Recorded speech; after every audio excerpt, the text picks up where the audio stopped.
Magoo. All right, we'll come back to that later. How you advance in the organization. Can you advance just by putting in work? No, you need to learn the lessons too. Okay, and so let's talk about those lessons. What are some of the terms that the Nine Trey gangsters use for lessons? Lick, po, alpo. Okay, alpo. So again, another dog reference? Yes, sir. And it gets shortened to po sometimes? Yes, sir. What kind of information is in the po? History, codes of conduct to live by, acronyms for blood, the 5 principles.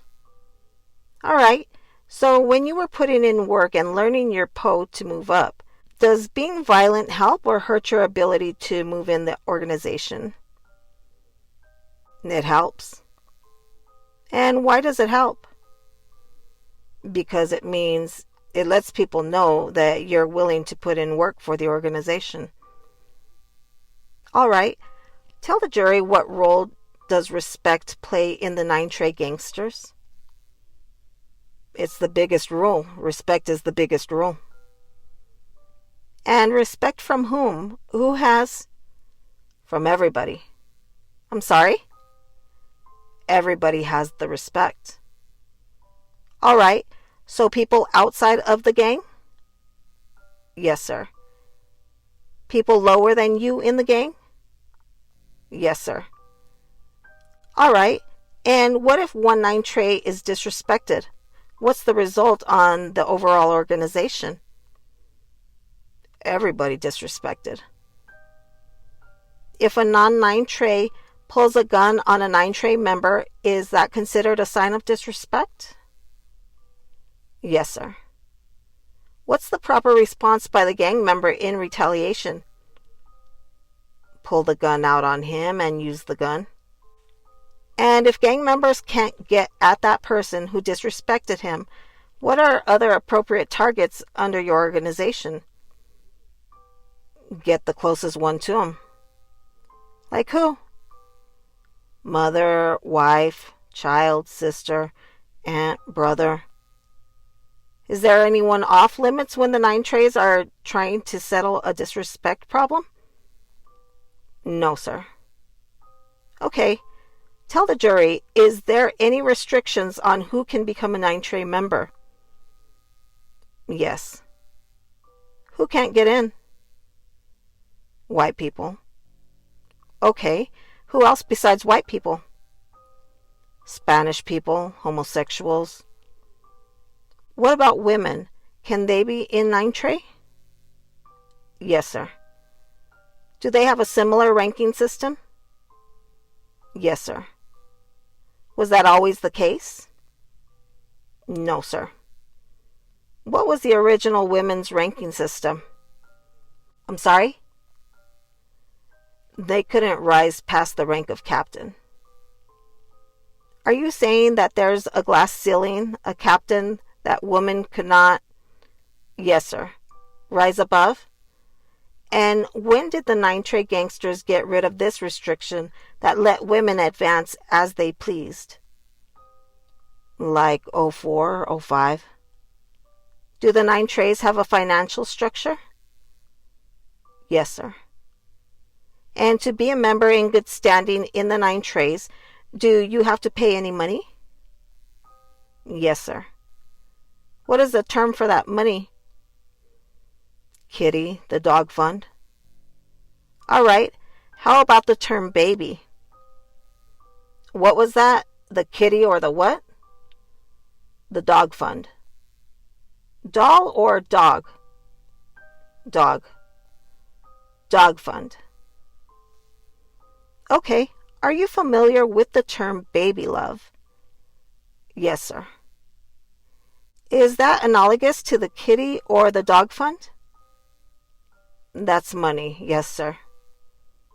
All right, what's the intended purpose of the money that the Nine Treys are paying into the dog fund? Help finance the gang for whatever reasons. Somebody get locked up, to help pay for bond or a lawyer. They buy guns, drugs, whatever the gang need, help finance it, the money there. And how is it structured? Is it weekly dues, monthly dues? How often do you have to kick in money to the gang? It depends on who you under, depending on your line, but mostly monthly dues. All right.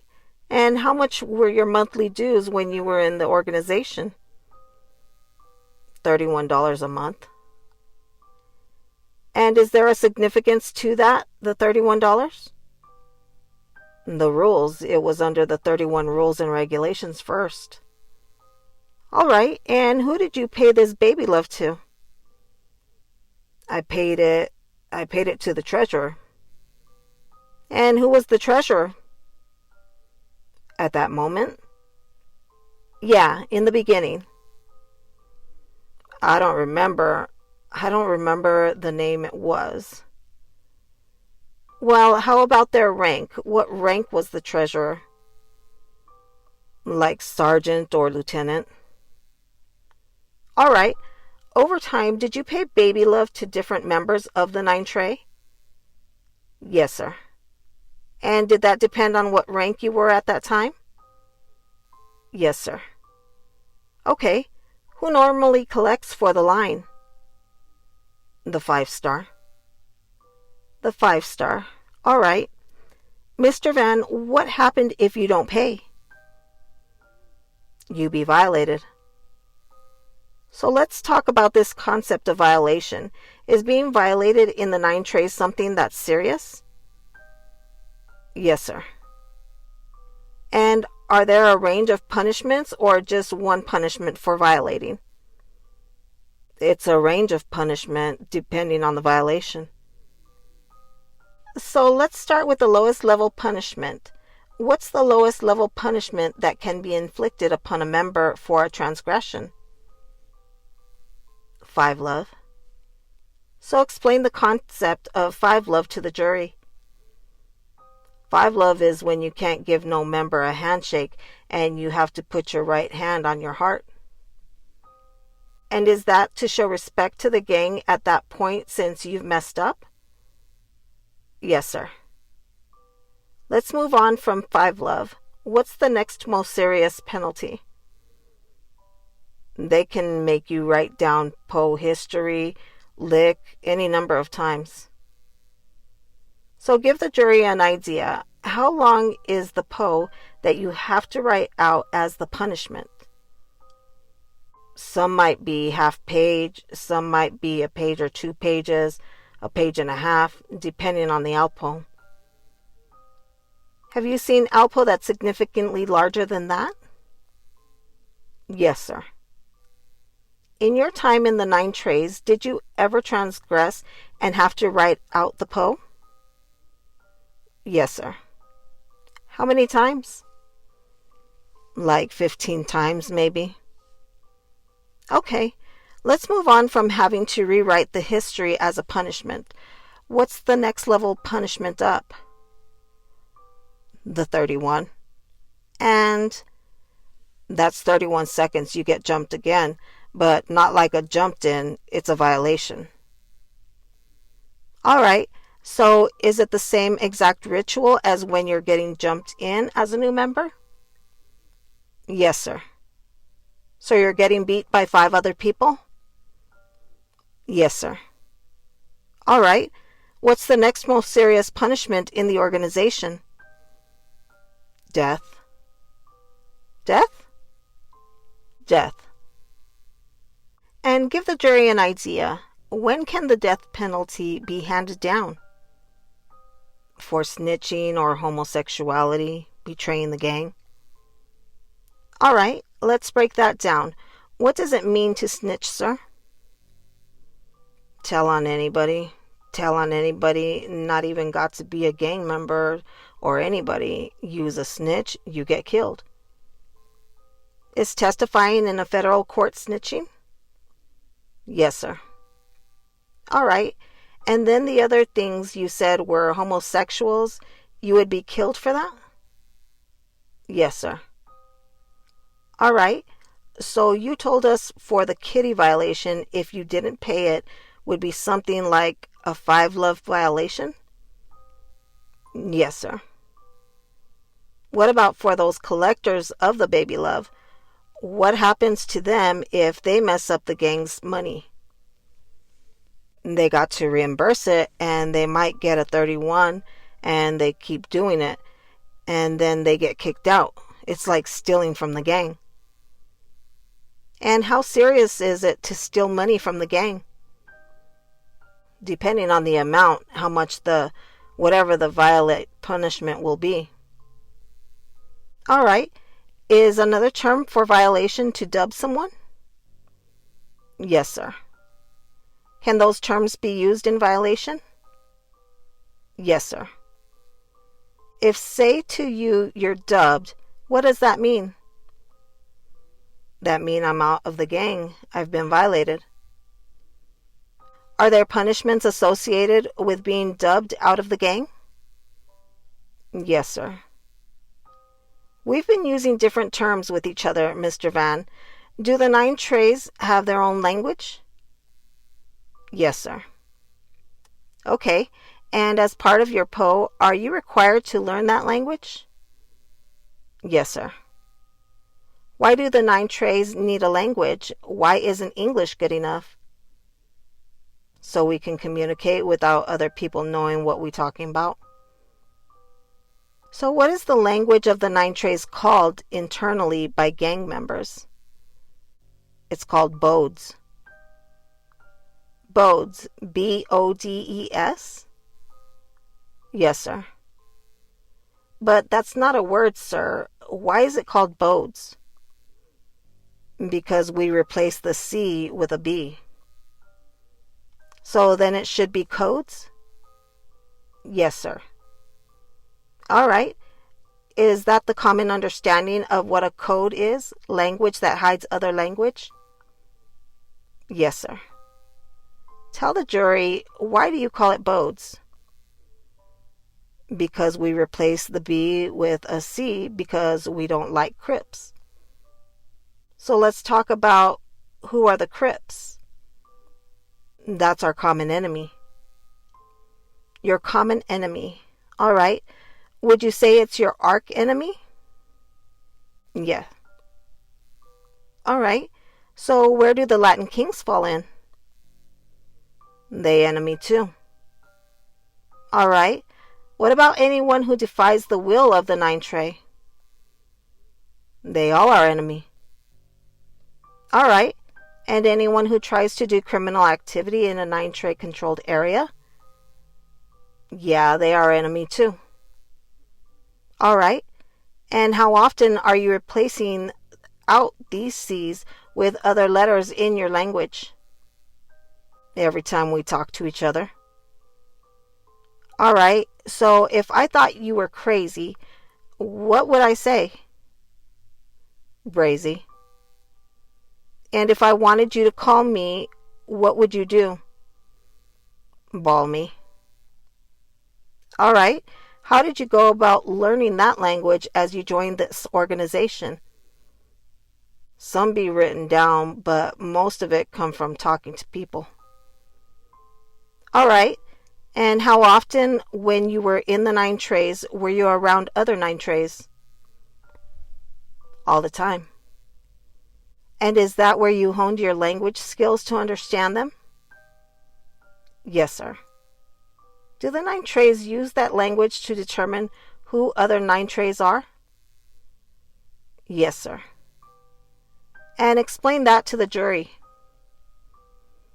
Because it's a specific set of codes we're using, and it's a specific set of response that you get back. Lets you know whether you're dealing with somebody 9 Trey or not.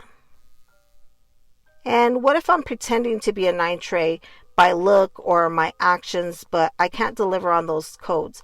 What happens to me? You would be dubbed. You would get violated. And what can the punishments happen there? Beaten or lead up to death? Over the course of your time with the Bloods, estimate how much PO have you looked at? A lot of it.